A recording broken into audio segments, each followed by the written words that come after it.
fog curled like ghostly fingers around the edges of Black Hollow as the last bus hissed to a stop. Daniel Graves stepped down, clutching his worn leather bag and recorder. He'd come chasing whispers, reports of vanishing travelers, strange lights, and a silence so heavy it pressed against your skin.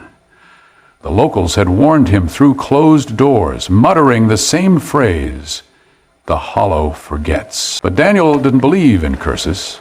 He believed in stories, especially the kind that's sold. Yet as he walked toward the crumbling mansion at the town's edge, something in the air thickened. Every step echoed as if someone followed.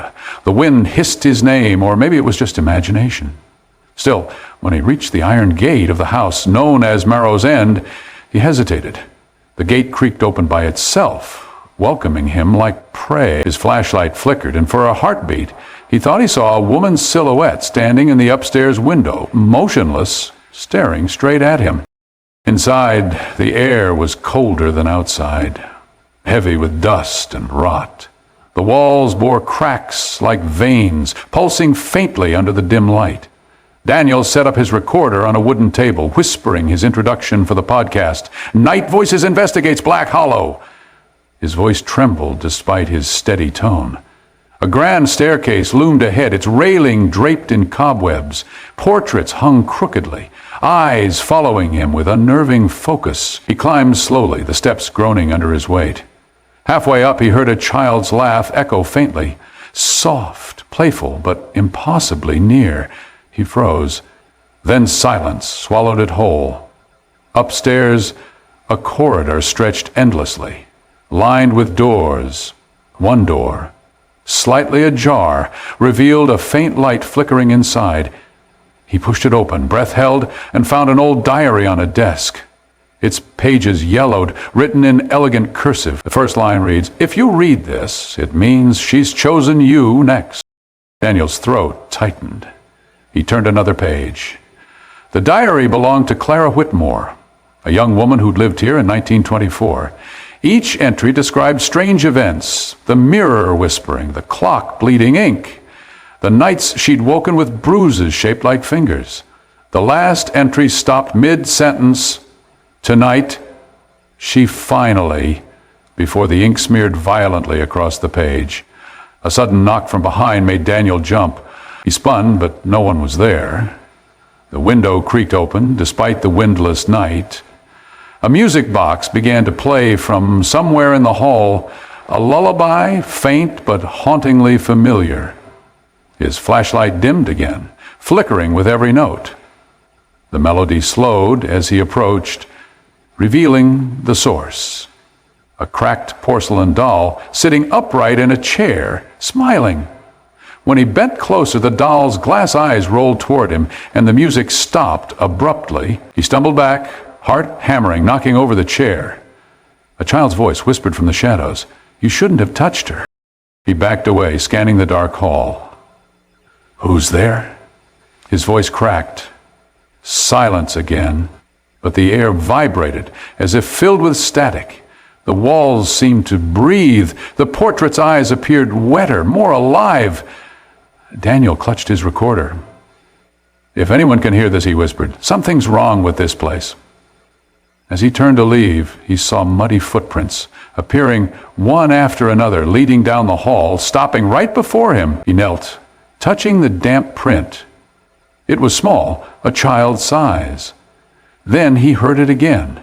The laugh, distant yet echoing through the bones of the house. He followed against every instinct, drawn by a morbid curiosity.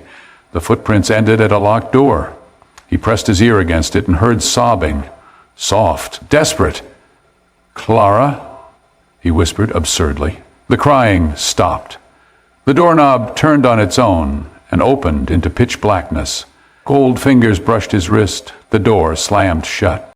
When Daniel woke, it was morning, or what looked like morning. Sunlight seeped weakly through cracked glass. He was lying in the hallway, recorder beside him, still running. His voice from the night before echoed back, overlapping with another, female, faint, and whispering under his words. He replayed it again, isolating the sound. It said, "He came back." Unease crawled through him. He gathered his things and stumbled downstairs. But the front door was gone. Where there had been an entrance now stood a solid wall, wallpaper perfectly matching the rest of the room. His breathing quickened. "This isn't possible," he muttered. He tried window after window, each one sealed like painted glass. The air thickened until it buzzed in his ears. Then he saw movement in the mirror. Not his reflection, but the woman from the window, smiling faintly. Her eyes were hollow pits, her mouth whispering, "You shouldn't have read her name." Desperation turned to panic. He hurled a chair at the mirror, shattering it. The shards flew across the floor, reflecting hundreds of eyes, each blinking independently. Behind him, a door creaked open, a basement door he hadn't noticed before. Against logic, he descended. The smell of decay was overwhelming. His flashlight illuminated chains on the wall, stained with rust or blood. Old photographs were nailed to the beams. Black and white portraits of families, each face scratched out except one, Clara's. Her expression changed slightly every time he looked, first sad, then furious. The whisper returned, louder now, echoing his heartbeat. "She keeps them." He stumbled backward and tripped over something, a bone, small and pale. The flashlight flickered and went out. In the dark, breathing surrounded him. Not one, but men. Men, women, children, all whispering, "Stay." Something cold touched his neck. He ran, crashing up the stairs, gasping, heart thundering in his chest. He burst back into the main hall, panting. The portraits now showed faces screaming in agony. The child's doll lay on the floor, broken in half. Behind it, faint handprints smeared in blood led up the staircase again. Daniel hesitated, then followed, recorder still running. His voice shook. "If anyone finds this, I'm in Marrow's End. There's something alive here." On the second floor, the air shimmered. The walls pulsed like living flesh. A door opened by itself, revealing a small nursery. Inside, moonlight fell across a rocking chair that moved on its own. A music box played softly. The same lullaby, the same melody. Then a faint voice whispered behind him, "You came back for me." He turned slowly. A girl in a white dress stood there, face pale as ash, eyes wide and ancient. "Claire?" he breathed. She smiled faintly. "No, I'm what's left of her." The lights exploded. Darkness swallowed everything. When the glow returned, Daniel found himself standing in a different room entirely, a bedroom untouched by time. A woman sat on the bed, brushing her hair. "You shouldn't have come," she murmured. Her reflection in the vanity didn't match her movements. It stared directly at him. Daniel stepped closer. "Who are you?" The woman smiled, lips trembling. "I was the first. And you'll be the last." Suddenly, the mirror behind her filled with faces, hundreds, all screaming without sound. He reached out instinctively, and his hand passed through glass like water. A surge of cold ripped through him.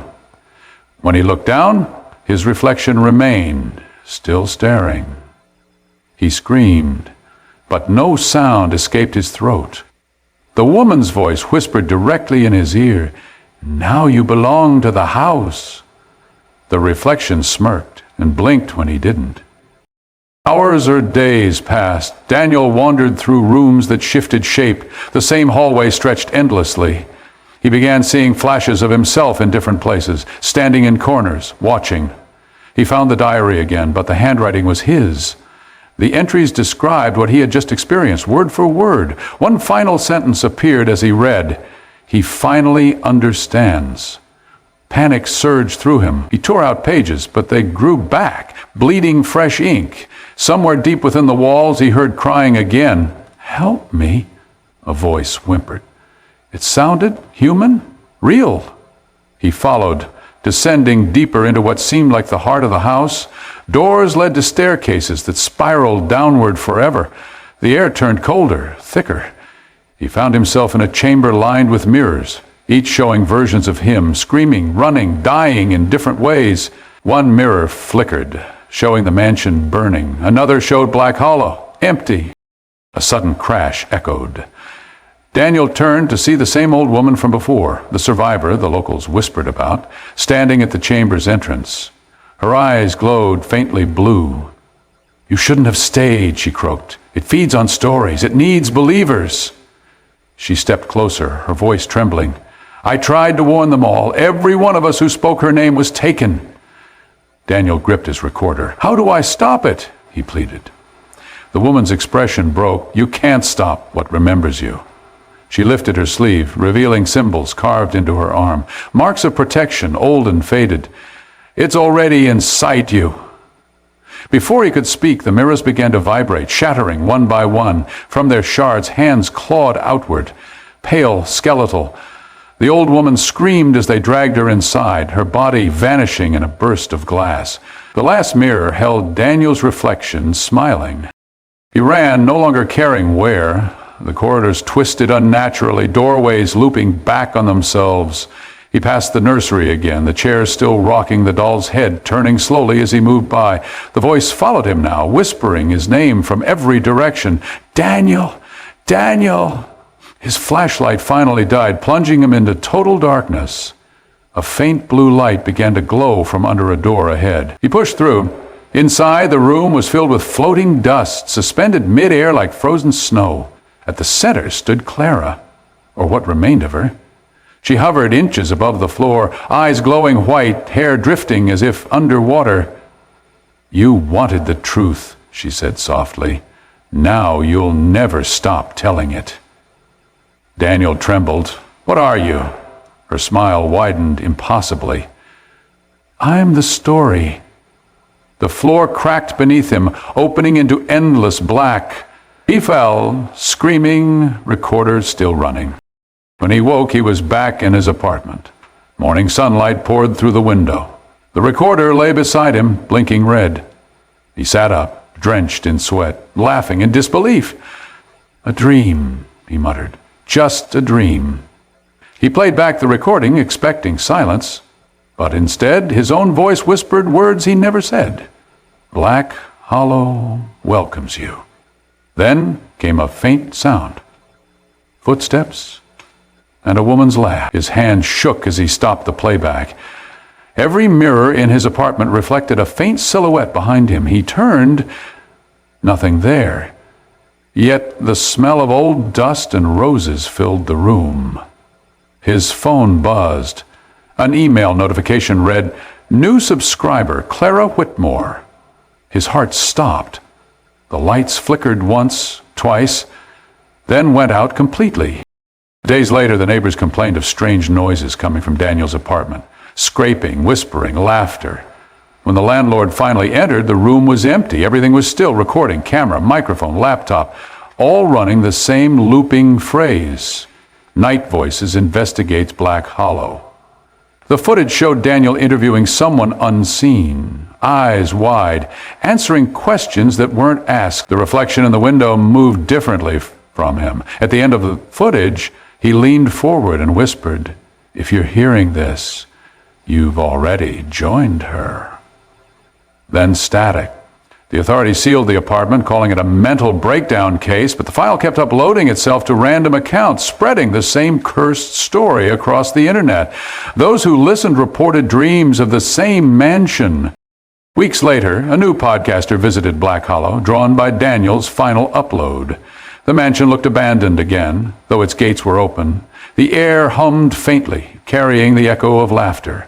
Inside, the new visitors set up their mic, repeating Daniel's introduction, "Night Voices investigates Black Hollow."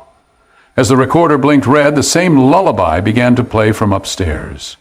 The podcaster smiled nervously, unaware of the faint reflection forming in the glass door behind them. A child's voice whispered softly, "You came back for me." The sound engineer later swore they heard breathing layered under the audio. Slow, deliberate. The podcast went viral overnight, described as too real to be fiction. Those who listened past the final minute reported hearing their own name whispered in static. Black Hollow returned to silence once more. Locals still refused to speak of it, crossing themselves when outsiders asked about Marrow's end. They said you could still hear the lullaby at night, carried by the wind from the hill. The mansion's windows sometimes glowed faintly, as if candlelight danced within. Some nights you could see a figure at the top window, a man with a recorder in his hand, standing perfectly still. Travelers passing through the town sometimes vanish without a trace, their phones found with the same unfinished audio file. The legend of Black Hollow grows each year, feeding on retellings, devouring those who dare to tell it. And when the story ends, it always begins again, with someone whispering, "This story will give you chills. No movie can top this story."